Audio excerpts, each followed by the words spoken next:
শীতকালে সবার পছন্দের তালিকায় থাকে এই তরকারিটা। একদম জাতীয় সবজি নামে পরিচিত। তবে পুরো শীতের সিজন জুড়ে খেতে খেতে একটা একঘেয়েমি চলে আসে। তাই একটু অন্যভাবে রান্না করলে খেতেও ভালো লাগে।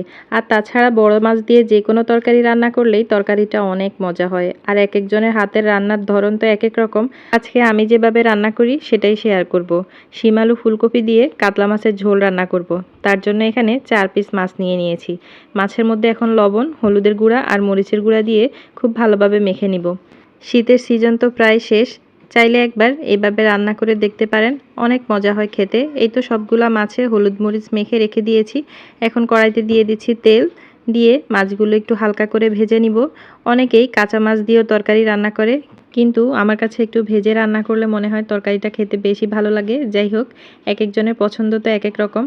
মাছগুলো এপিঠ ওপিঠ হালকা করে ভেজে তারপরে তুলে নিচ্ছি। অনেক সময় মাছ ভাজতে গেলে এরকম কড়াইয়ের সাথে লেগে যায়, একটু লবণ ছিটে দিলে সেটা আর হয় না, কিন্তু আমার মনে ছিল না। যাই হোক, মাছগুলো ভেজে তুলে নিলাম। ওই তেলের মধ্যেই ফুলকপিগুলো একটু ভেজে নিব। অনেকেই দেখি ফুলকপি একটু সেদ্ধ করে তারপরে রান্না করে, কিন্তু ওইভাবে রান্না করলে আমার কাছে তরকারিটা খেতে একটু পানসে লাগে। যাই হোক, এখন শিম আর আলুটাও একটু ভেজে নিব। শিমের যে কাঁচা গন্ধটা আছে সেটা এতে করে চলে যাবে। ভাজা শেষ, এখন তুলে নিচ্ছি। তেলের সাথে আর একটুখানি তেল দিয়ে দিলাম। এখন 1 চামচ কালো জিরে দিয়ে দিয়েছি। কালো জিরে এমনিতেই আমাদের শরীরের জন্য অনেক উপকারী, আর যদি এরকম ফোড়নে দেওয়া হয় খেতে বেশ ভালো লাগে। তেলের সাথে পেঁয়াজ কুচিটা একটু বাদামি করে ভেজে নিয়ে এর মধ্যে দিয়ে দিলাম রসুন বাটা। রসুন বাটাটা একটু ভেজে তারপরে গুঁড়া মশলাগুলো দিয়ে দিব।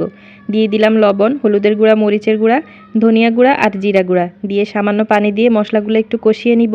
মশলাটা কষানো হয়ে গেলে যে মাছটা ভেজে রেখেছিলাম মাছগুলো এর মধ্যে দিয়ে দিব। মশলার সাথে এইভাবে ভাজা মাছটা কষিয়ে রান্না করলে আমার কাছে যে কোনো তরকারি খেতে অনেক ভালো লাগে। তো মাছটা যেহেতু আগেই ভেজে রেখেছিলাম তাই বেশিক্ষণ কষানোর দরকার নেই। এপিট ওপিট করে 5 মিনিটের মতো কষিয়ে নিব। তারপরে মাছগুলো আমি তুলে রেখে দিব।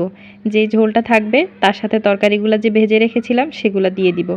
দিয়ে একটু নেড়ে চেড়ে কষিয়ে নিব। তরকারি যত বেশি কষানো হয় তত বেশি মজা হয়, তাই না? এখন একটু ঢাকনা দিয়ে ঢেকে দিব। এই তো তরকারিগুলো কষানো শেষ। অফ ক্যামেরায় আমি কয়েকবার এমনিতেই নেড়ে দিয়েছি। আর পাশের চুলায় গরম পানি বসিয়ে দিয়েছি। ফুটন্ত গরম পানি দিয়ে দিচ্ছি এখন। যে কোনো তরকারি রান্নার সময় ফুটন্ত গরম পানিটা দিলে তরকারিটা খেতেও বেশ মজা হয়, আবার রান্নাটাও খুব তাড়াতাড়ি শেষ হয়ে যায়। এই তো ঝোল দিয়ে ঢাকনা দিয়ে দিলাম। তরকারিটা ফুটে গেছে। এখন আমি যে মাছগুলো তুলে রেখেছিলাম সেই মাছগুলো আস্তে করে উপরে দিয়ে দিব। মাছটাও কষানো, আবার তরকারিটাও সেদ্ধ হয়ে গেছে, তাই মাছটা দিয়ে এখন আর ঢাকনাটা দিব না। এভাবেই 5-7 মিনিটের মতো ফুটিয়ে নিলেই তরকারিটা রান্না হয়ে যাবে। মাশাআল্লাহ, দেখেন তরকারির কালারটা কত সুন্দর আসছে না? দেখেই তো খিদে বেড়ে যাওয়ার কথা। আপনারা কে কীভাবে আমার মতো রান্না করেন অবশ্যই কমেন্ট করে জানাবেন। আর যারা রান্না করেননি তারা অবশ্যই একবার ট্রাই করে দেখবেন।